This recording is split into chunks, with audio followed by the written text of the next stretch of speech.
What's up, everybody? Weston here, back with another daily deck tech video, and I absolutely loved the Fallout season finale, so I promise you it's just this one and one more for Fallout, and then we'll be back to some in-universe and some other things for deck tech videos. But today we have Kaisar, Legion's Emperor. I'm not going to give any spoilers for the show, and for those of you who are wondering why I pronounce it Kaisar instead of Caesar, one, in the games they do pronounce it correctly as Kaisar, because in the original Latin, it was Kaisar. And a fun fact for you, J was not invented at that point in time, so rather than be pronounced Julius Caesar, it was Julius Caesar. That's your Weston history fun fact of the day. But without further ado, let's get into Kaisar, Legion's Emperor, shall we? He's a 4/4 for 4, and whenever you attack, you may sacrifice another creature, and when you do, choose 2. Notice this isn't just when Kaisar attacks, it's just whenever anything of yours attacks. Create 2 1/1 red and white soldier creature tokens with haste that are tapped and attacking. You can draw a card and lose a life, and Kaisar Legion's Emperor deals damage equal to the number of creature tokens you control to target opponents. So this is a go-wide deck through and through. I really like this card. I need to get it built. Part of me wants to track down this deck again and rebuy it, because I may have sadly torn mine completely apart to make a Mr. House deck. But let's see what we can do today, shall we? So, in our creatures, we are running 18. I try to keep a pretty good balance with creatures and stuff, unless it is a very, very, very creature-focused or something to do with creatures deck. I try to keep it somewhere between 15 and 25, just depends on that range. If it's super, super like creature oriented and we don't really need other spells, I'll go as high as like 30, 35, but I do think that we need to have non-creature spells for interaction. But we have Aradesh, the founder. He's a 1/4 for 3, and he has Enlist. As this creature attacks, you may tap another a non-attacking creature you control without summoning sickness. When you do, add its power to this creature's until end of turn. And whenever a creature you control attacks, if it is enlisted, if it is enlisted, a creature this combat, the creature that attacked gains double strike until end of turn. That creature's power is 4 or greater, draw a card. So if you do have something bigger, you can enlist it onto Aradesh and get some cards. We have Bone Cairn Butcher. He's a 4/4 for 4 with Mobilize, so whenever he attacks, you get to have 2 tapped and attacking red warrior creature tokens, and attacking tokens you control have Death Touch. This is really good because it incentivizes players to not block your little dudes, and although the 1/1s aren't going to kill them outright right away, eventually they will just die. Colonel Autumn, lifelink, and exploit, so when he enters the battlefield you can sacrifice a creature, and other legendary creatures you control have exploit, and whenever a creature you control exploits a creature, put a 1/1 counter on each creature you control. It's pretty good. He is a member of the Enclave. They are bad. They are very, very bad. We have Commissioner Severina Rain from Warhammer 40k. They're a 2/2 for 3, leading from the front, and whenever Commissar, not Commissioner. Oh my God! Here I gave a lecture about Julius Caesar, and I just completely biffed on the English language. My apologies, friends. So whenever Commissar Severina Rain attacks, each opponent loses X life, where X is the number of attacking creatures. And then Summary Execution, which is pay 2, sacrifice another creature, you gain 2 life and draw a card. We have Company Commander, also from Warhammer 40k. It's a 2/4 for 4. It has, when Company Commander enters the battlefield, create a number of 1/1 white soldier creature tokens equal to the number of opponents you have. And then Bring It Down, which is whenever Company Commander attacks, creatures you control gain Death Touch until end of turn. We got Elder Maxon.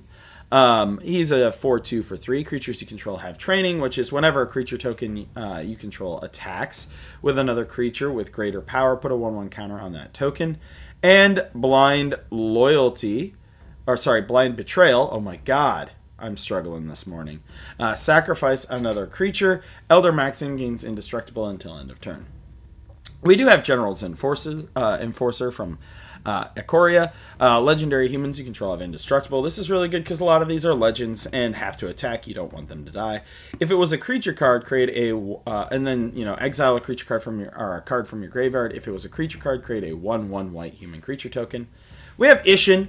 Everybody knows and loves Ishin. 3/4 for 3. If a creature attacking causes a triggered ability of a permanent you control to trigger, it triggers an additional time. We have Kambal, Profiteering Mare, which is whenever one or more tokens enter the battlefield under your control. For each of them, create a tap token that's a copy of it. This ability only triggers once a turn. And whenever one or more tokens enter the battlefield under your control, each opponent loses 1, you gain 1.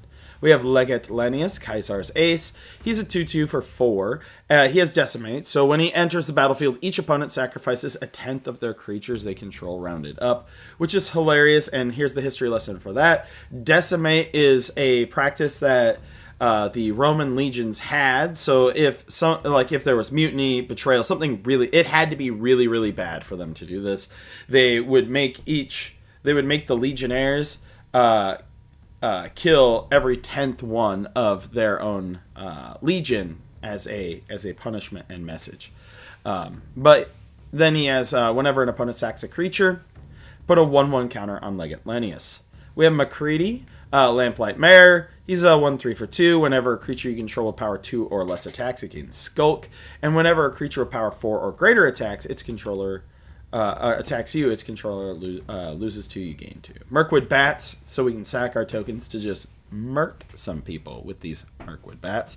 We got Mondrak and Ogier Tak in here as token double/triplers, make us more tokens. Pitiless Blunder, whenever another creature you control dies, create a treasure token. Wasteland Raider as Squad, and when he enters, each player sacks a creature. Squad, of course, you pay the 2 any number of times on top of the 4, and extra copies come in. So think of this as a Cursed Marauder, but for more mana, and you can make copies of it. We got Yes Man. Target opponent gains control of him. He gets a quest counter. When they do, draw 2 cards, put a quest counter on him. When he leaves the battlefield, its owner creates a tapped 1/1 white soldier creature token for each quest counter. And then Zergo Stormrender. He has Mobilize 1, and whenever a creature token you control leaves the battlefield, draw a card if it was attacking. Otherwise, each opponent loses 1 life. Sorceries, we have 8.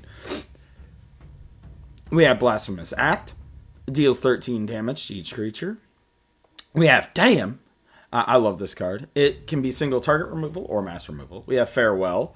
We have Final Glory, which makes a bunch of 2/2 soldiers. If if X is 10 or greater, you make angels instead. 4th Aerlingus, you make a whole bunch of Rohan Cavalry. X, equal to X, and then they have Trample and Haste. And whatever one or more creatures you control deal combat damage to one or more players this turn, you become the Monarch. We got Heroic Reinforcements, create 2 white soldiers until end of turn. Creatures get +1/+1 in haste. Hour of Reckoning, destroy all non-token creatures. And Martial Coup, create X 1/1 white soldier creature tokens. And then if it's 5 or more, destroy all other creatures. We have Anguished Unmaking, is some removal in here. Call the Copperheads. Strive, so the spell costs 2 more for each target beyond the first. And choose any number of target opponents. Create X 1/1 white human creature tokens, where X is the number of creatures those opponents control. This could actually net you an absurd amount of creatures should your opponents happen to have like a go-wide strategy. We got Chaos Warp in here. We got Corrupted Conviction. Sack a creature, draw 2 cards. Deadly Dispute, sack an artifact or creature, draw 2 cards, create a treasure. Despark for removal. Entrapment Maneuver. Target player sacrifices an attacking creature. You create X 1/1 white soldier creature tokens, where X is that creature's toughness. Flare of Fortitude is in here to protect our stuff. Generous Gift for removal. We have Grand Crescendo, creates a bunch of dudes. Ink Shield is a fog that creates a bunch of dudes. We have Path to Exile. Needs no introduction, neither does Swords to Plowshares. Stroke of Midnight, destroy a non-land permanent. Create a 1/1 white human creature token. Secure the Waste, makes a whole bunch of 1/1 white warrior creature tokens, and is an instant, so you can always cast it at the end of your opponent's turn. We have Terminate in here. I actually really, really like Terminate. I do. I think it's a good removal spell. We have Unbreakable Formation. Creatures you control gain indestructible until end of turn, and if you cast a spell during your main phase, put a 1/1 counter on each creature, or each of those creatures, and they gain vigilance until end of turn. We have Vats, and then we also have Village Rites, which is sack a creature, draw 2 cards. For artifacts, for mana rocks, we do have Arcane Signet, Chromatic Lantern, which is in here because we are running a 3-color deck. I don't care what anybody says. I think that this is still a good mana rock in the year of our Lord 2026. We have a Soul Ring. We have Dolmen Gate, which makes it so you prevent all combat damage that would be dealt to attacking creatures you control. We got the Mithril Coat. And then we've got our boots made for walking here, Skull Clamp, so we can eat our tokens to draw cards, and Oketra's Monument. For our enchantments, we're running Anointed Procession. I'll be honest with you, Anointed Procession, Mondrek, and Ogier Tak make up a large percentage of the cost of this $389 deck, because token doubling effects, no matter what they are, no matter how much they get printed, cost $1 billion. Assemble the Legion. It puts a muster counter on it at the start of your upkeep, and then you make a soldier for each muster counter. Bastion of Remembrance with the really sad art. Oh man. When this enchantment enters, you make a 1/1 white soldier, and whenever a creature you control dies, each opponent loses 1, you gain 1. We have Battle of Hoover Dam. You choose NCR or Legion. NCR, at the beginning of your end step, return target creature card with mana value 3 or less from your graveyard to the battlefield with a finality counter on it. Or Legion, whenever a creature you control dies, put 2 1/1 counters on target creature you control. You're going to probably want to choose Legion in this deck. Speaking of this choice here, when it came down to actual New Vegas, I couldn't bring myself ever to side with House. And although I am a massive history buff and like studying the Roman Empire, as every generic dude does, I sided with the NCR pretty much every single time because I could not ever agree with some of the stuff, like most of the stuff that the Legion was doing. We have Cathar's Crusade in here. Whenever a creature you control enters, put a 1/1 counter on each creature you control. We have Fervent Charge, so whenever a creature you control attacks, it gets +2/+2 until end of turn. This is really strong. Will help keep your things alive. Impact Tremors is also in here to deal damage. For our lands, we got Bojuka Bog, Castle Ardenvale. Where is it? We got Secret Tunnel and Rogue's Passage. Yeah. And then the rest of it's pretty budget. But let me know what you think of the deck in the comments down below. Also, let me know what ending you chose in Fallout New Vegas. Let me know if you've watched the show and what you think of Season 2. And, yeah, let me know if you've built any Fallout decks. But, as always, I'm Weston with the Hidden Gibbon, and I hope you all have a wonderful day.